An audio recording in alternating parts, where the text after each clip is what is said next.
Assalamualaikum warahmatullahi wabarakatuh. Selamat pagi semuanya. Bagaimana kabar kalian hari ini? Sehat? Alhamdulillah. Sebelum memulai pembelajaran pada pagi hari ini, marilah kita berdoa menurut agama dan kepercayaan masing-masing. Berdoa mulai. Berdoa selesai. Pada video pembelajaran kali ini, kita akan belajar tema 7, subtema 1, pembelajaran 1. Terlebih dahulu, siapkan buku tema dan alat tulis kalian. Kebersamaan di rumah Siti. Ayo mengamati. Ayah Siti pandai mendongeng. Siti sangat suka dengan dongeng. Hampir setiap minggu ayah Siti mendongeng. Seusai mendongeng, ayah Siti menceritakan isi dongeng. Banyak sekali contoh yang baik dalam dongeng. Pengertian fabel. Dongeng adalah cerita yang tidak benar-benar terjadi. Dongeng ditulis sesuai imajinasi atau khayalan pengarang. Biasanya, dongeng memiliki sifat menghibur bagi pembaca. Dongeng juga mengandung nilai yang bisa kita teladani. Salah satu jenis dongeng yang sering kita baca adalah fabel. Fabel merupakan jenis dongeng tentang kehidupan hewan. Hewan pada fabel bersifat dan berperilaku seperti manusia. Kita dapat menemukan pesan kebaikan setelah membaca fabel. Ya, kita akan belajar tentang fabel.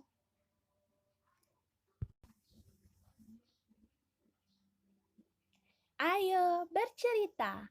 Dengarkan dongeng kecerdikan menumbuhkan kebaikan yang disampaikan.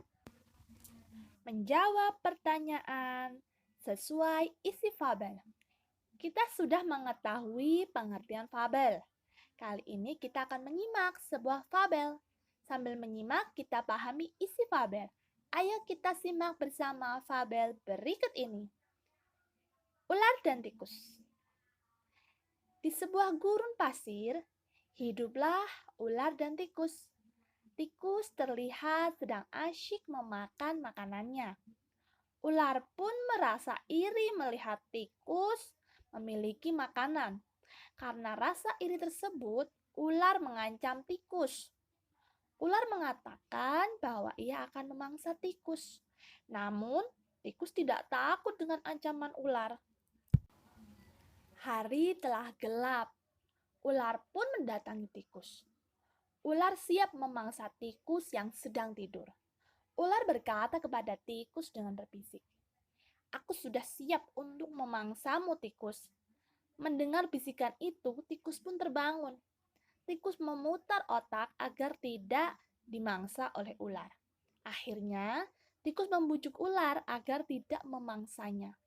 "Ular, jika kamu memangsaku, kamu akan sendirian. Kamu juga tidak akan punya teman mencari makan." Tikus berkata dengan yakin agar tidak dimangsa ular. Mendengar ucapan tikus, ular tidak jadi memangsa. Ular sadar bahwa ular tidak bisa hidup sendiri. Tikus dan ular pun saling memaafkan kesalahan. Mulai saat itu, mereka mencari makan bersama. Mereka hidup rukun dan tidak pernah bertengkar. Kita sudah menyimak fabel ular dan tikus. Kita akan menjawab pertanyaan sesuai isi fabel. Kita perhatikan pertanyaan dengan seksama, lalu kita cari jawaban dari pertanyaan di dalam fabel. Kita bisa menuliskannya seperti contoh berikut. Pertanyaannya yang pertama, siapa tokoh yang diceritakan dalam fabel tersebut? Jawabannya, tokoh yang diceritakan dalam fabel adalah ular dan tikus. Pertanyaan yang kedua, bagaimana kecerdikan tikus? Jawabannya, tikus dapat meyakinkan ular agar tidak memangsa tikus. Pertanyaan yang ketiga, mengapa ular dan tikus dapat hidup bersama? Jawabannya, ular dan tikus hidup bersama karena tinggal di daerah yang sama. Menyampaikan isi fabel secara lisan. Kita sudah menjawab pertanyaan berdasarkan fabel. Sekarang kita akan menyampaikan fabel secara lisan. Kita sampaikan fabel dengan lafal dan intonasi yang tepat. Kita bisa menyampaikan seperti teman kita Uni berikut. Aku sudah membaca fabel ular dan tikus. Ular ingin memangsa tikus karena kelaparan. Tikus meyakinkan ular agar tidak memangsanya. Tikus mengatakan bahwa ular akan sendirian. Ular pun sadar dirinya tidak bisa hidup sendiri. Ular segera meminta maaf kepada tikus. Ular dan tikus akhirnya hidup dengan rukun. Ayo mengamati. Ibu menghidangkan 3 buah kue donat. Setiap kue dipotong menjadi 2 potongan sama besar. Siti, Ali, dan Ayah mengambil masing-masing 1 potong. Siti sangat senang bersama keluarga di rumah. Mengenal pecahan dari benda konkret. Kali ini kita akan belajar mengenal pecahan. Pecahan merupakan bagian dari keseluruhan. Pecahan didapat dari benda yang dibagi sama besar. Kita bisa belajar menuliskan pecahan. Pembilang dapat kita tulis di bagian atas. Penyebut kita tulis di bagian bawah. Kita dapat menuliskannya seperti berikut. Kalian bisa memperhatikan pada video. Kita sudah menyimak penulisan pecahan. Kita juga bisa mengenal pecahan dari benda. Kita perhatikan gambar berikut agar lebih jelas. Kalian bisa perhatikan pada video ada gambar 1 donat utuh, kemudian donat dipotong menjadi 2 sama besar, dan 1 potong donat dinyatakan dengan 1/2 atau 1/2. Kita sudah mengamati donat yang dipotong menjadi 2. 1 dari 2 potong donat dinyatakan dengan pecahan 1/2. Angka 1 pada pecahan 1/2 berperan sebagai pembilang. Angka 2 pada pecahan 1/2 berperan sebagai penyebut. Yuk kita simak cara penyebutan pecahan 1/2 berikut. 1/2 dibaca 1/2 atau 1/2. Atau bisa juga dibaca setengah. Kita ulangi. 1/2 atau 1/2 atau juga setengah. Membedakan pecahan dan bukan pecahan. Kita tahu pecahan diperoleh dengan membagi benda sama besar. Jika benda tidak kita bagi sama besar, berarti bukan pecahan. Kita bisa mengamati perbedaan pecahan dan bukan pecahan. Kali ini kita akan membedakan pecahan setengah dan bukan. Ayo kita amati perbedaan tersebut pada potongan donat berikut. Pada gambar yang pertama, sebuah kue donat dibagi 2 bagian sama besar. Tiap-tiap bagian kue donat merupakan pecahan setengah karena dibagi dengan sama besar. Kemudian gambar yang kedua, sebuah kue donat dibagi 2 bagian tidak sama besar. Tiap-tiap bagian kue donat tersebut bukan pecahan setengah. Karena apa? Karena tidak dibagi dengan sama besar. Mengarsir gambar sesuai pecahan. Sekarang kita akan belajar mengarsir gambar sesuai pecahan. Kita akan mengarsir bangun datar sesuai pecahan setengah. Kita pastikan bangun datar terbagi menjadi dua sama besar.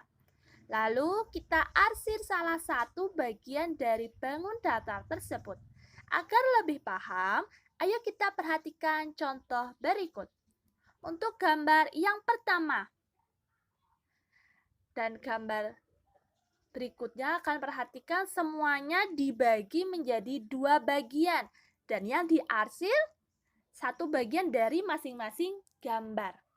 Cermatilah dan amatilah. Di dekat rumah Siti terdapat pos penjagaan. Di sana terdapat kentongan. Kita dapat membuat bunyi kentongan bervariasi. Bunyi yang teratur berulang disebut birama. Pola ketukan birama. Kalian bisa perhatikan ada video, ada keterangan K itu bunyi kuat dan untuk L itu bunyi lemah. Membedakan bunyi kuat dan bunyi lemah. Kalian bisa perhatikan ketika kalian mengetuk benda yang keras seperti meja dengan tepuk tangan. Duk, prok. Jika dua bunyi di atas dibandingkan, maka bunyi satu lebih kuat daripada bunyi dua. Kalian bisa mempraktekannya di rumah bersama dengan orang tua kalian. Berikut ini adalah lagu Cicak. Kalian silakan di rumah menyanyikan lagu Cicak dengan menggunakan pola ketukan birama yang bunyi kuat dan bunyi lemah. Kalian bisa mengiringinya dengan ketukan kalian mengetuk di meja atau dengan tepuk tangan kalian. Selamat mencoba di rumah.